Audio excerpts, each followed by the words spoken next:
આજ રોજ રાજકોટ શહેરમાં ઈદના પવિત્ર તહેવારની ઉજવણી માટે રાજકોટ શહેરના માનનીય પોલીસ કમિશનર સાહેબશ્રીની સૂચના પ્રમાણે રાજકોટ શહેરના તમામ પોલીસ સ્ટેશન વિસ્તારમાં પૂરતા પ્રમાણમાં બંદોબસ્તની ગોઠવણી કરવામાં આવી છે અને મુસ્લિમ બિરાદરો ઈદની શાંતિપૂર્વક વાતાવરણમાં ઉજવણી કરી શકે એ માટે પોલીસ વિભાગ તરફથી પૂરતી તકેદારી લેવામાં આવી છે। જે કનક રોડ ઉપર જે ઉજવણી નમાજ પઢવામાં એના વિશે આપણે કહીશું।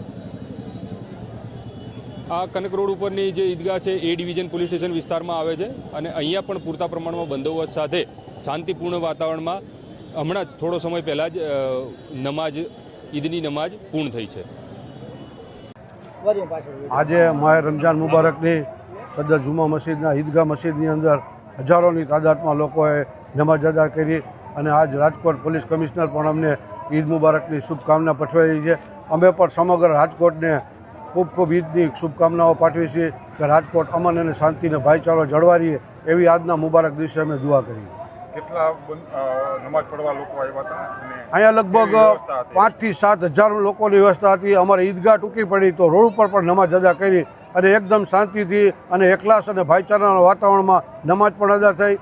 કમિશનર સાહેબે પણ સાથ અને સહકાર આપ્યો। પોલીસનો પણ અમે આ તકે સદર જુમા મસ્જિદ ટ્રસ્ટ વતી આભાર માનીએ।